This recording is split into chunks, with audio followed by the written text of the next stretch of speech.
एक बार की बात है, महात्मा बुद्ध के प्रिय शिष्य आनंद कहीं जा रहे थे। तभी उन्होंने रास्ते में देखा कि एक आधी उम्र का व्यक्ति चट्टान के ऊपर बैठकर अपना सिर पकड़कर रो रहा है।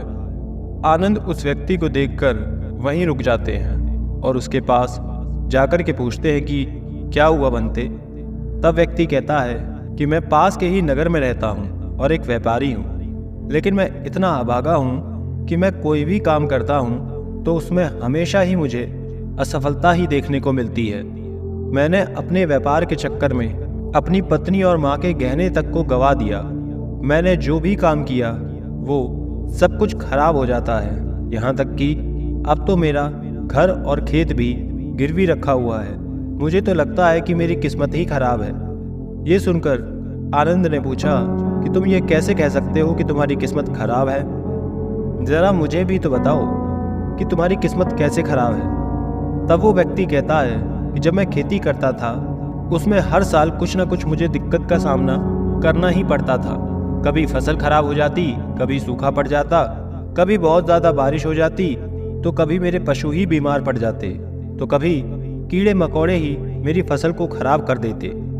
खेती ठीक से ना होने की वजह से मेरा परिवार भी सही तरीके से नहीं चल पा रहा था। इसी वजह से मैं खेती को बंद करके व्यापार करने की सोचा। मैंने अपनी पत्नी और माँ के गहनों को रख करके व्यापार के लिए कुछ पैसे उठाए और उससे व्यापार शुरू किया, लेकिन मेरा व्यापार भी सही तरीके से नहीं चला। शुरू में तो मेरे परिवार वालों ने मेरी आर्थिक मदद की, लेकिन कुछ समय के बाद उन्होंने भी मेरा साथ छोड़ दिया।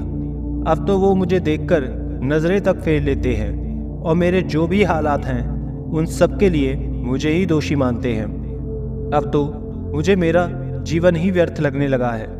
मुझे तो ऐसा लगता है कि मुझे खुद को ही खत्म कर देना चाहिए और आज यहाँ मैं अपनी जान देने के लिए ही आया था, लेकिन मैं हिम्मत नहीं जुटा पाया और इसलिए इस पत्थर पर बैठकर रो रहा था। मेरा एक दोस्त है, उसने भी मेरे साथ ही व्यापार शुरू किया था, लेकिन उसका व्यापार अच्छा चल गया और आज वो अपने व्यापार की सफलता के बारे में मुझे बताता है और मुझे नीचा दिखाता है। वो हमेशा जब भी मेरे घर आता है तो मेरे घर के परिवार के सदस्यों को, मेरी पत्नी को, मेरी माँ को, सभी को अपने व्यापार को किस तरीके से उसने आगे बढ़ाया, इतनी कामयाबी हासिल की, सभी के बारे में बताता है। और ये सब सुनकर मेरे घर वाले उसकी तो खूब प्रशंसा करते हैं, लेकिन वो मुझे हर चीज़ के लिए ताना मारते हैं, मेरी बुराई करते हैं। मेरी माँ और मेरी पत्नी दोनों ही मुझे मेरी इस नाकामयाबी के लिए ताना मारती हैं। कभी कभी तो मुझे खुद भी अपनी इस नाकामयाबी पर बहुत क्रोध आता है। मैं इन सभी चीज़ों से इतना परेशान हो गया हूँ कि मुझे कुछ समझ में ही नहीं आ रहा मैं क्या करूँ। मेरा तो ना अब घर में मन लगता है ना ही बाहर। अंदर से पूरी तरीके से बेचैन, परेशान और हताश हो गया हूँ। ये सुनकर आनंद उस व्यक्ति से पूछते हैं कि लेकिन तुम्हारे इस दुख का कारण क्या है? तुम्हारा दोस्त कामयाब हो गया ये, या फिर तुम नाकामयाब हो गए ये सुनकर वो व्यक्ति कुछ देर के लिए चुप हो जाता है और फिर आनंद से कहता है कि सच कहूँ तो मुझे खुद के असफल होने पर इतना दुख नहीं होता जितना कि मेरे दोस्त के सफल होने पर होता है। ये सुनकर भिक्षु आनंद ने एक और प्रश्न किया कि अगर तुम्हारा मित्र व्यापार में असफल हो जाता और तुम सफल हो जाते तो क्या तुम्हें अंदर से खुशी होती? व्यक्ति ने कहा हाँ बिल्कुल होती। ये सुनकर भिक्षु आनंद ने कहा कि इसका सीधा सा मतलब ये है कि तुम्हारी खुशी और दुख पूरी तरीके से तुम्हारे मित्र पर निर्भर करती है। अगर तुम्हारा मित्र चाहे तो तुम खुश हो सकते हो और तुम्हारा मित्र चाहे तो तुम दुखी भी हो सकते हो। भिक्षु आनंद की बात सुनकर के व्यक्ति कुछ देर के लिए चुप हो जाता है और फिर उनसे कहता है कि आपकी सारी बातें सुनने के बाद मुझे कुछ आशा मिल रही है। यही सुनने पर आनंद कहते हैं कि जब व्यक्ति किसी दूसरे से उम्मीद लगा लेता है तब यही उसके दुख का कारण बनता है, क्योंकि उस व्यक्ति की खुशी और दुख सब कुछ उस सामने वाले व्यक्ति पर निर्भर करती है। इसीलिए ये ज़रूरी है कि तुम दूसरों की जगह खुद से उम्मीद रखना सीखो। जब तुम खुद से उम्मीद करते हो तो तुम्हारे जीवन में दुख की जगह खुशियाँ आती हैं।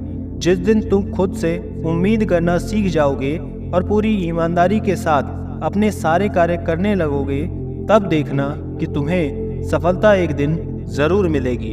आगे आनंद कहते हैं कि तुम कहते हो कि तुम्हारा मित्र तुम्हें नीचा दिखाने के लिए आता है, अपनी सफलता के बारे में बात करके तुमको तुम्हारी नाकामयाबी का एहसास कराता है, लेकिन एक तरीके से देखा जाए तो वो कुछ भी गलत नहीं कहता, वो सारी बातें सच ही तो बताता है।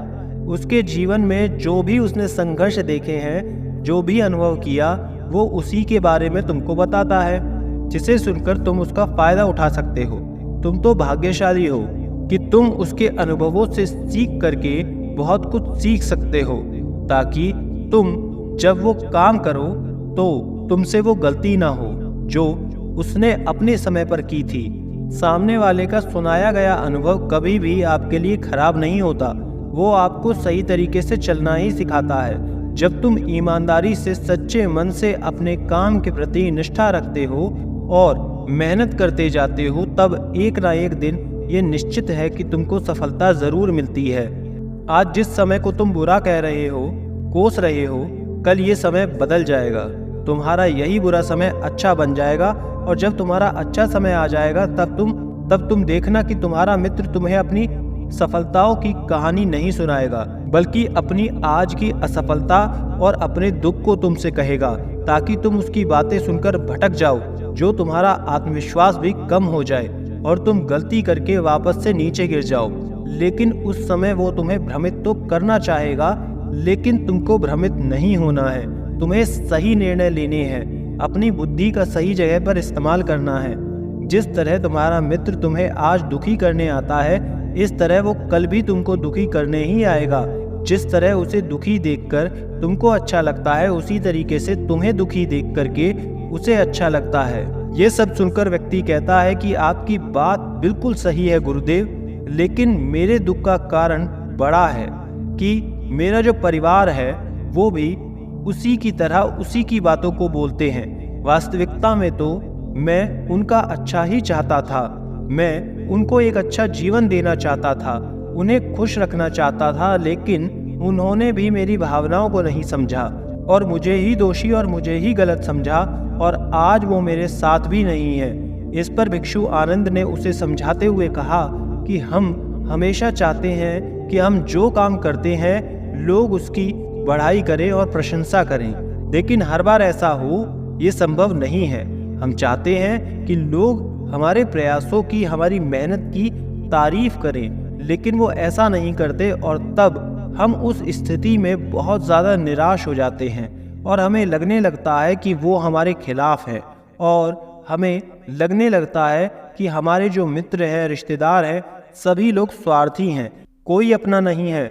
लेकिन जब तुम किसी को अपना मानते हो, तब तुम किसी को अपना परिवार मानते हो और उसके लिए कुछ करना चाहते हो, तो तुम ऐसा क्यों सोचते हो कि तुम किसी दूसरे के लिए ये सब कर रहे हो? वास्तव में तो तुम अपनी खुशी के लिए ये सब कर रहे हो, क्योंकि उन्हें खुश देखकर तुमको खुशी होती है।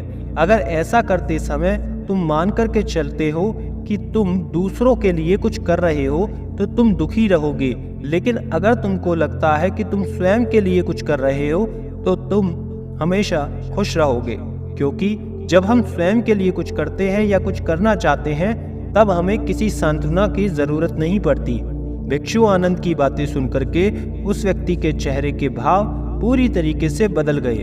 उसने भिक्षु आनंद से कहा, आप सही कह रहे हैं गुरुदेव, अब तक मेरी किस्मत इसलिए खराब थी क्योंकि ये अभी तक दूसरों के हाथों में थी, लेकिन अब से मैं अपनी किस्मत अपने हाथों में रखूंगा, फिर से मेहनत करूंगा, प्रयास करूंगा, पूरी लगन और ईमानदारी के साथ काम करूंगा, और जब तक मुझे सफलता नहीं मिल जाती तब तक चैन की सांस नहीं लूंगा।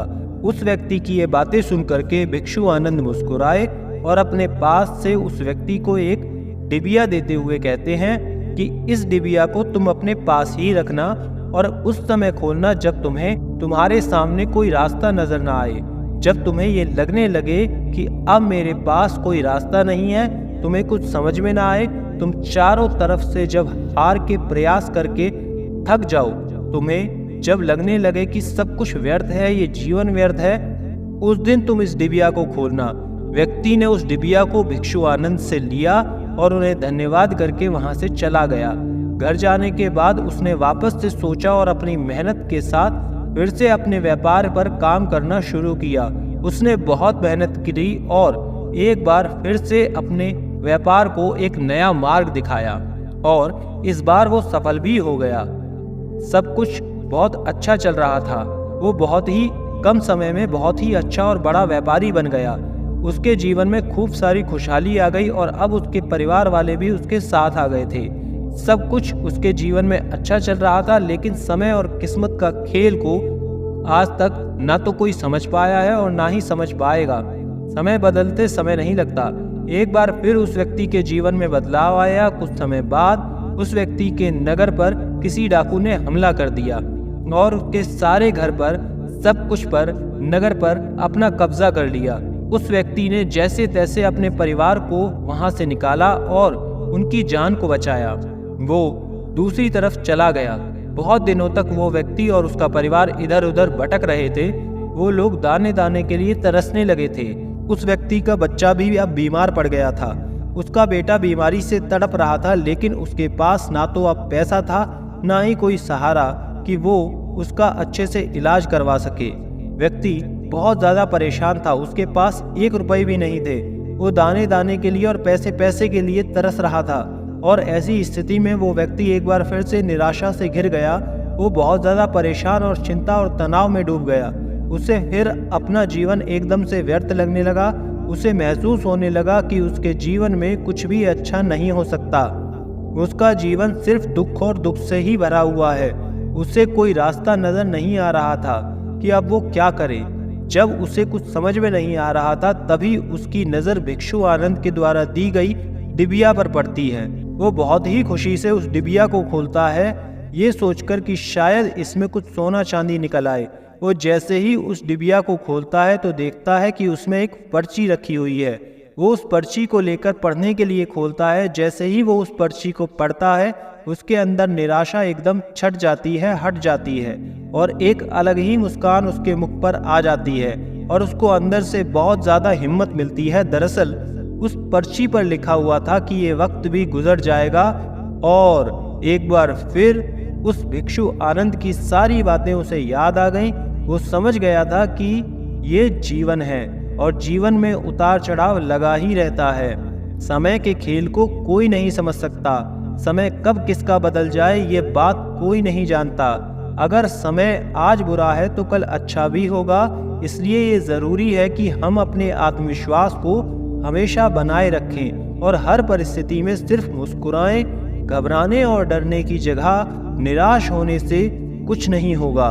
इसलिए जीवन की किसी भी परिस्थिति में अपना आत्मविश्वास और अपनी हिम्मत को टूटने ना दें। समय कभी भी एक सा, आज अगर बुरा है तो कल अच्छा भी आएगा। इसलिए हमेशा जीवन में खुश रहें। व्यक्ति ये सारी बात अच्छे से समझ चुका था और फिर वो उस पर्ची को हाथ में रख के अपने परिवार के साथ किसी दूसरे नगर की तरफ निकल जाता है और वहां जाकर काम की तलाश शुरू कर देता है। कुछ दिन में उसको एक अच्छा काम भी मिल जाता है।